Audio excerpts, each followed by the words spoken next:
qarang. Bak ikki shahid bor. Bundan tirikligida shahidligini bilgan holatda Payg'ambarimiz Muhammad sallallohu alayhi vasallamni himoyasida yurgan sahobiylarga dalol. O'sha Umar bilan Usmon radhiyallohu anhu shahid ketishligini bilib, Payg'ambarimizni qo'riqlab yurganlar. Shu joyda 70 ta sahobiy vafot qiladi. Mana shu joyda Uhud nomi bilan mushriklar 1000 kishi bo'ladi. O'shanda munofiqlar qaytib ketadi. 700 kishi qoladi.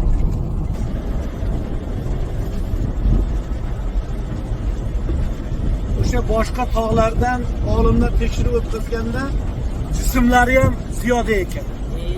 Boshqa tog'lar masalan yer ostiga kamroq kirsa, bu tepada qancha baland bo'lsa, o'shancha yer ostiga chuqurligi bor. Payg'ambarimiz Muhammad sallallohu alayhi vasallam Abu Bakr Siddiq, Umar radhiyallohu anhu, Usmon radhiyallohu anhu bilan Uhud tog'iga chiqqanda Uhud Muhammad sallallohu alayhi vasallam aytganini qilmasdan Komon tepalikdan tushganda Xolid ibn Valid bilan shu tarafdan keladi, arqa tarafdan bizni Rasululloh Muhammad sallallohu alayhi vasallam qo'shinlariga hujum qilib 70 ta sahobiy vafot qilgan bo'ladi. Kamonchilarni xatosi uchun bu jang boy berildi. Mana shuning uchun Rasulullohimiz shundaylar keladiki, dunyoga muhabbatliklar, o'sha dunyo hissiga berilib, ya'ni boshliqqa itoat qilmasdan dinda birinchi mag'lubiyat mana shu ekanligi.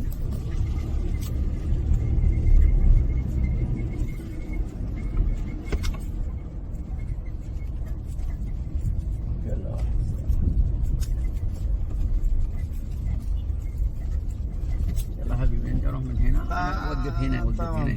تمام سهل.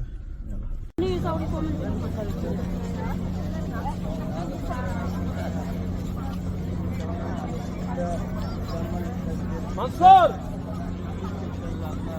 Yani 70 ta sahabiyni ziyorat qilib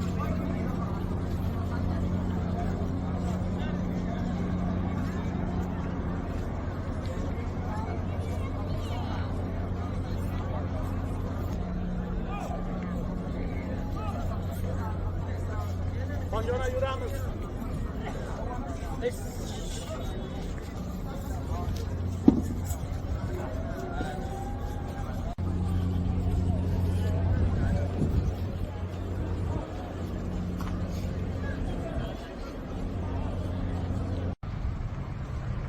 Uhud tog'i.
Melke ursa jannatda mana shunday bo'ladi deb qo'li bilan ko'rsatdi.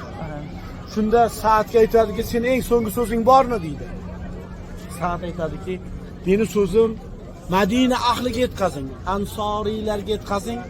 Payg'ambarimiz Muhammad Mustafa sallallohu alayhi vasallamga biron bir narsa bo'lsa, ularga Allohning huzurida joy yo'q" deydi. Mana shu joyda hojonalar o'sha jang tugaydi. Shunda qanday tugaydi? O'sha urush bo'ladi, peshinga yaqin deydi, peshingacha deydi.